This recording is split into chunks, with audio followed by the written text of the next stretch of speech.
Have you ever found yourself in a situation where a seemingly minor mistake ended up having significant consequences? Well, that's what happened to me, and I had no idea things would turn out this way.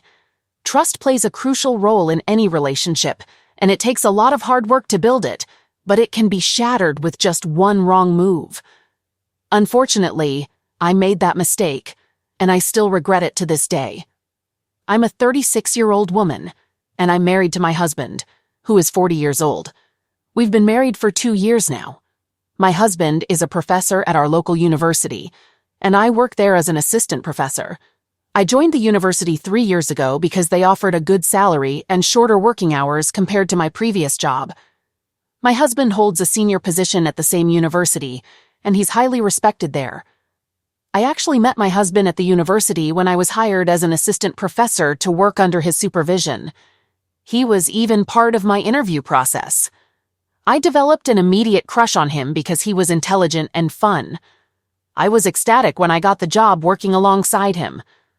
Our roles required us to work closely together, attending classes and grading papers together. Spending so much time together naturally led to us getting to know each other better. Our relationship started with casual conversations and jokes, but it soon progressed to having lunch together and spending even more time with each other.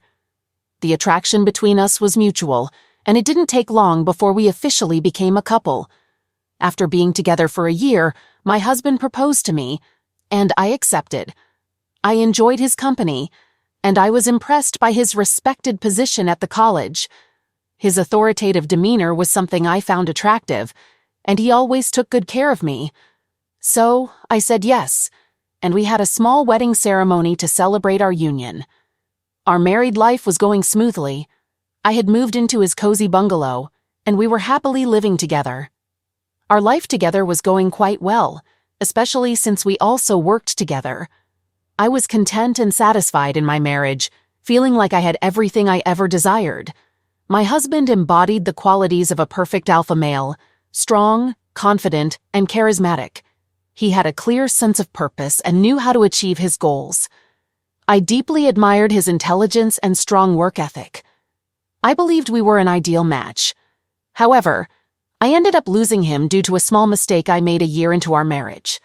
A mistake I never thought would have such severe consequences. I deeply wish I could undo that mistake. It all began when a new assistant professor joined our university, whom we'll refer to as George. George was around my age, and he had an appealing charm, self-assuredness, and I must admit, he was quite attractive. We had casual conversations a few times before, but nothing out of the ordinary. However, one day, when my husband was out of town and I was working from a cafe near the university, George and I coincidentally ran into each other. We both ordered coffee and started chatting. The conversation was lighthearted and enjoyable, covering various topics from work to our personal lives. George was single and had recently moved to town. He was easy to talk to, and before I knew it, a few hours had passed. We exchanged phone numbers and promised to stay in touch. At that moment, I didn't attach much significance to it. I liked talking to George, but I was happily married to my husband. Little did I realize that this seemingly small mistake of exchanging numbers with George would trigger a series of events that would completely disrupt my life. Over the next few weeks, George and I began texting each other. Initially, our messages were about work and our hobbies, but gradually, they took a flirtatious turn. At first, I couldn't believe it. I was sure that everyone knew I was married and who my husband was. George started sending subtly flirtatious texts, and although I could have chosen to ignore them, I didn't. Instead, I responded in a flirtatious manner myself. I knew it was wrong, but I couldn't seem to control myself. I only messaged him when my husband wasn't around because I couldn't risk my husband finding out. I thought I was just having harmless fun with our texts, not doing anything terribly wrong. Then, one day, my husband and I had a major argument. He wanted to have a baby, but I had previously told him that I wasn't ready for parenthood. We had discussed this before, and I had been clear about not wanting a baby at this time. Raising a child comes with significant responsibilities, and I didn't believe I was prepared for that level of commitment. I tried explaining this to my husband, but he was too angry to listen. He said hurtful things, accusing me of running away from responsibilities due to my nature. His words deeply upset me, and he left the house to have some space. I was home alone, feeling upset and vulnerable after our fight. That's when George messaged me, asking if I wanted to meet for a drink. I hesitated at first, but the temptation was strong, so I agreed to see him. Since my husband needed space away from me, I felt it was fair for me to have some space as well. I thought it would be okay to meet with George under the circumstances. As I texted George, I made up my mind to meet him that night. We chose a bar located far from the university, on the outskirts of town, to minimize the chances of running into anyone who might recognize me there. The bar had a fantastic atmosphere, with dim lights and soft music creating the perfect setting for a night out. We indulged in drinks, and our conversation remained light and enjoyable. However, things began to spiral out of control as the night wore on. I ended up getting extremely drunk, ordering multiple shots of vodka. George remained with me throughout the night, and our flirting became more intense. It felt like we were the only two people in the world, and I momentarily forgot about the fight with my husband. It was a relief to escape the marital stress, even if only temporarily. The chemistry between George and me was undeniable, unlike anything I had experienced before. That night, I made a terrible mistake by cheating on my husband. Afterward, George walked me to my cab as we waited on the pavement. While we stood there, he kissed me. He gave me ample time and space to pull away, but I didn't. I kissed him back. I was so intoxicated that I didn't fully grasp the situation until the following morning when I woke up with a severe hangover. It took me some time to come to terms with the events of the previous night. The memory of my kiss with George rushed back, and I instantly thought, "Oh no, what have I done?" I left the bedroom and found my husband in the kitchen, appearing much calmer than the day before. He asked where I had been the previous night, and I told him I had gone out with my friends. He nodded and then apologized for the argument we had the day before. He reassured me that there was no rush to have a baby and that he'd give me all the time I needed to make that decision. He was eager to start a family, but he understood my concerns. Overwhelmed by guilt for my actions the previous night, I couldn't shake the feeling that I had betrayed my husband's trust. While it was just a kiss, it weighed heavily on my conscience. I deeply regretted my mistake, but there was no way to undo it. I knew I had made a serious error in judgment, and the remorse was eating me up inside. I wanted to confess to my husband, but I was paralyzed by fear. I dreaded his reaction, fearing that he might discover my indiscretion and choose to leave me. I knew him well enough to understand that he wouldn't easily forgive something like this. Later, when I went back to my bedroom, I noticed text messages from George. He had messaged me the previous night, inquiring if I had arrived home safely. His texts also expressed his enjoyment of our kiss and a desire to meet again. I immediately blocked him, unable to bear the weight of my dishonesty any longer. The guilt of not being truthful with my husband continued to eat away at me. I loved him deeply, and the thought of breaking his heart with the truth was agonizing. Yet I couldn't muster the courage to confess what had transpired between George and me. Every night, I lay in bed motionless, replaying the moment when I made my terrible mistake. The guilt and fear weighed on me like a physical burden, pressing down on my chest. I had been carrying this guilt since that fateful day, yet I still lacked the courage to confess to my husband. Each time I tried to speak the words, my throat seemed to constrict, silencing me. So I made the painful choice to keep my secret. In the following weeks, I attempted to appear normal in front of my husband. However, every touch, every kiss from him left me feeling like a fraud, as if I were deceiving him, living a lie. I found myself trapped in a state of guilt and fear, unable to escape. Then one day, George attended a seminar organized by my department. My husband was the guest speaker at the event. Seeing George filled me with dread, as he was aware of our shared secret and could expose the truth if he wished. Fortunately, he chose to remain silent and never acknowledged me in any way during his time on campus. While relieved that he hadn't revealed our secret, my guilt only intensified, lurking like a ticking time bomb ready to detonate at any moment. The inevitable day of reckoning arrived. It was a Monday morning, and I was running late for work. I had a meeting with a colleague, and I was already 10 minutes behind schedule. I hastily grabbed my bag and left the house, only to realize I had left my phone at home. Panic briefly overcame me, but I decided to continue to the university, accepting that I would be tardy for my meeting. I couldn't afford to turn back and risk further delays. My husband had no morning commitments and was planning to arrive separately for an afternoon meeting. Upon my arrival at the university, I rushed to my meeting, a sense of unease gnawing at me. Despite the meeting being productive, the feeling that something was amiss lingered. As soon as the meeting concluded, I hurried back to my office, my anxiety growing. After the meeting concluded, I hurriedly made my way to my office. Upon opening the door, a startling sight awaited me. My husband was seated at my desk, holding my phone and scrolling through my messages.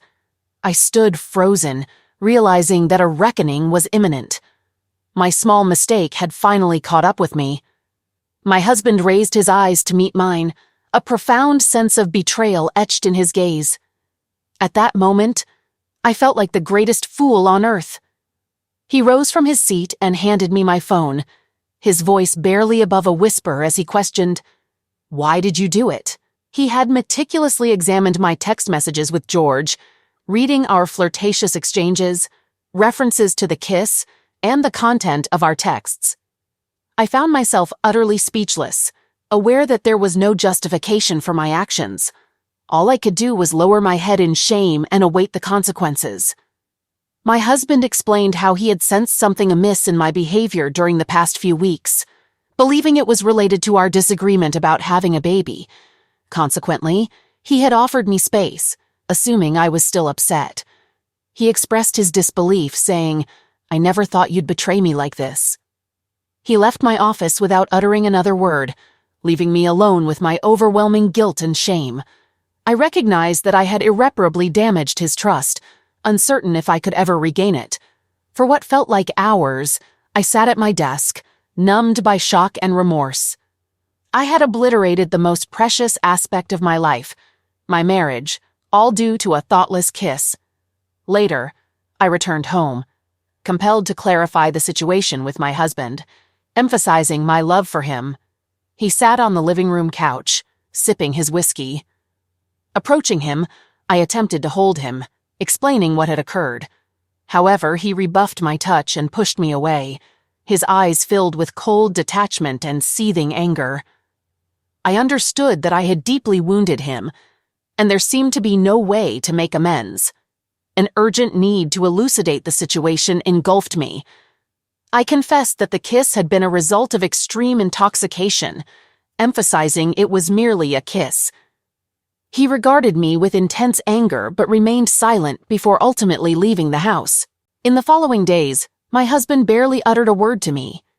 It was as if I had become invisible. Despite my pleas for forgiveness, he steadfastly avoided making eye contact or acknowledging me. I felt like a wandering ghost within our home, devoid of purpose. Weeks passed with us coexisting under the same roof, but seldom exchanging words. Despite my attempts to bridge the gap, he consistently rebuffed my advances, refusing even to meet my gaze. Every effort I made proved futile, including trying to embrace him while he slept, only to be met with rejection. Initially, I harbored hope that our relationship could mend through my persistent efforts to earn his forgiveness. I believed that we could discuss what had transpired and find a path forward. However, it appeared my husband had already made up his mind about the course of action he wanted to take. One day, he approached me, expressing a desire to talk. I eagerly listened, hoping for a sign of forgiveness and a chance to restore our relationship. Unfortunately, my hope was swiftly shattered when he requested that I vacate the house. He explained his need for space to clear his thoughts, emphasizing the difficulty of doing so with me present. I was devastated by this turn of events, unable to fathom that it had come to this. Though I didn't contest his decision, a small part of me clung to the possibility that our time apart might rekindle our connection. I rented a modest apartment in town and relocated from our home. Leaving the house was an emotional struggle, and I didn't pack all my belongings, clinging to the hope of returning and resuming life with my husband. Adjusting to my solitary existence in the apartment proved to be a lonely and challenging experience without his presence. I spent the majority of my days, often in tears, dwelling on the regrettable events that had unfolded. Sometimes I sought refuge from my troubles by burying myself in work. I had requested to work from home because I was too overwhelmed by depression to face the outside world. One fateful day, the head of my department delivered shocking news. I had been immediately terminated from my job. I was left in a state of disbelief. It seemed as if my life was unraveling, with my marriage, home, and now my career crumbling before me. I had invested my heart and soul into my job, only to have it abruptly taken away due to a foolish error. To my surprise, it appeared that my husband played a role in this unfortunate outcome. While he had always exhibited controlling tendencies, I never imagined he would go to such lengths. Despite my desperate pleas, the head of the department remained resolute in their decision.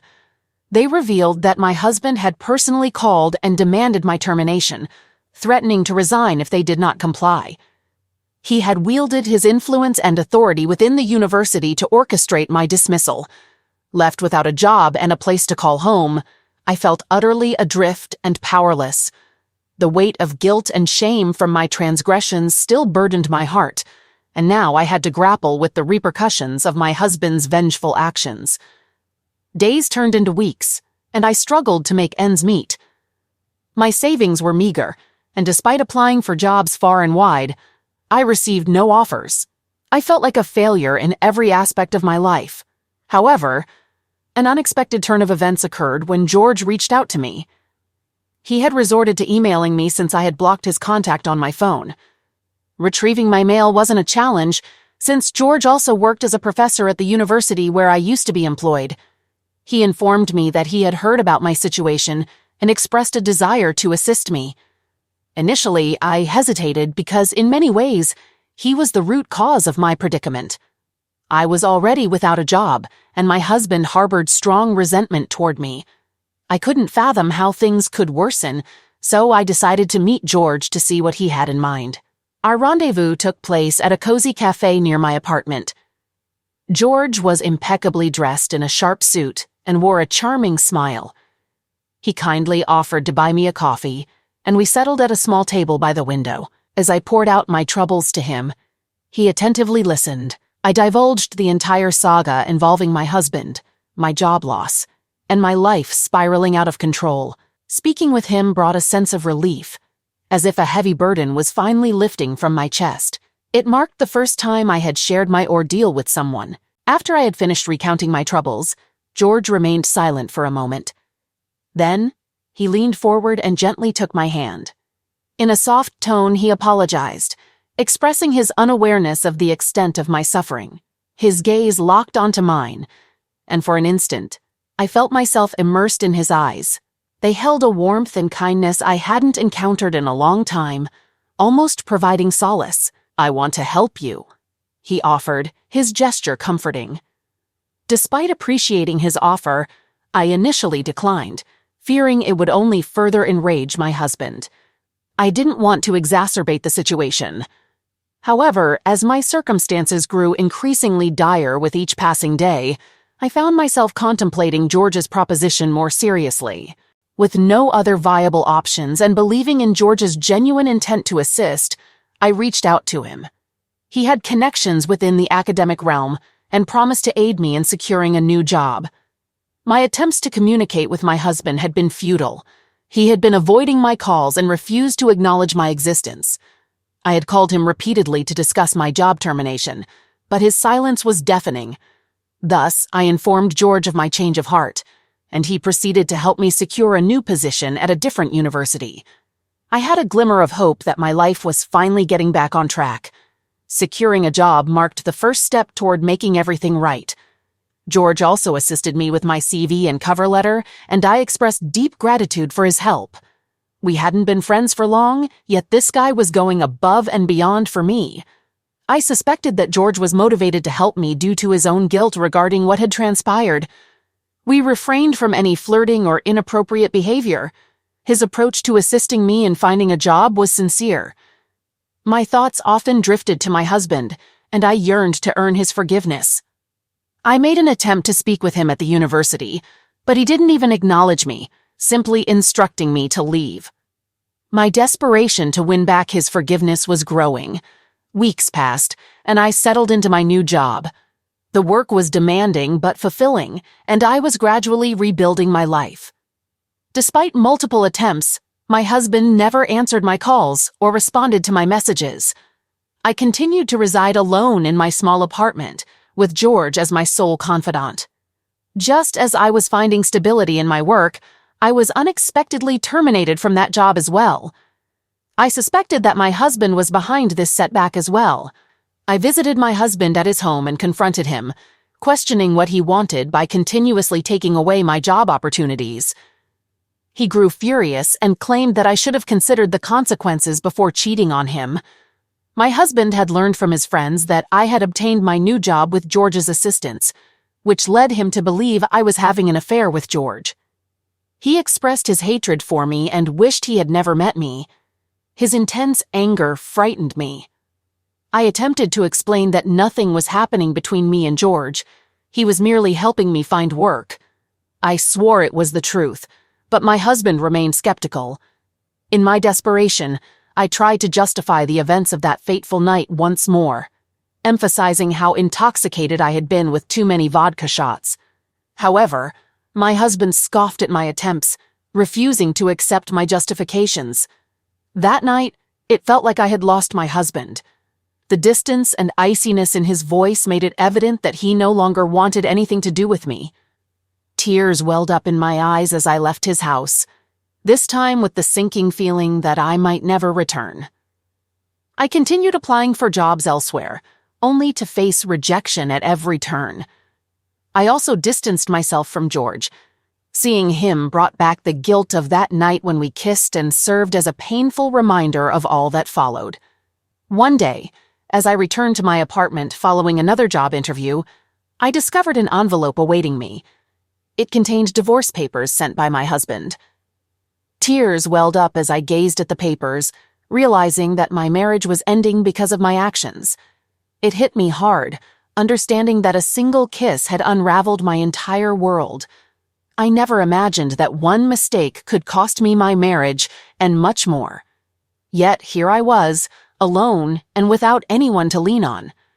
My circle of friends in town was limited, and those I knew were also friends with my husband, making it unlikely they would side with me at the cost of their friendship with him. My family had moved to another state due to my dad's job transfer. The following days felt like a painfully extended nightmare. I cycled through various emotions from sadness and anger to guilt and despair. Eventually, I reached a point where I felt nothing at all and recognized that the only path forward was to gradually rebuild my life on my own.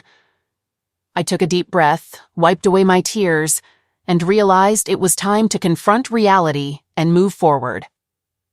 I made the difficult decision to sign the divorce papers. There was no point in fighting for my marriage when my husband had given up on it and, understandably, on me. I accepted the responsibility for my actions and understood his decision. I signed the papers and visited my husband's house to deliver them and collect my remaining belongings. He opened the door and allowed me in. After giving him the papers, I explained that I needed to gather my things as well. He simply nodded and stepped aside to grant me access to the bedroom.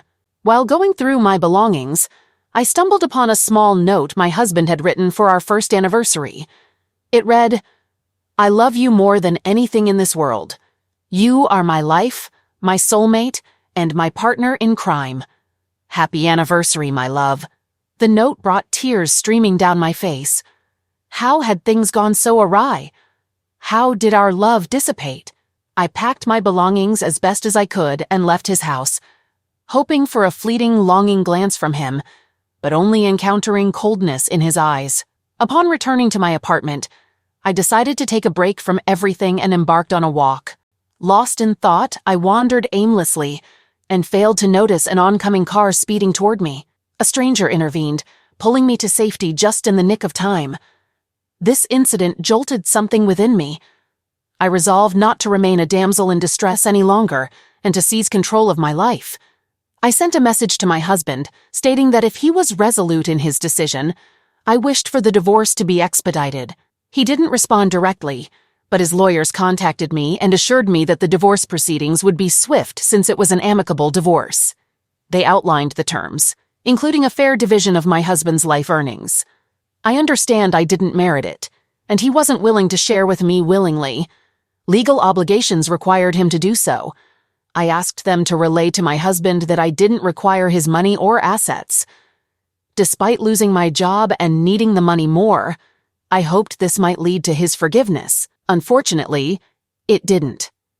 The lawyers contacted me later, explaining that my husband had stated it wouldn't impact his decision.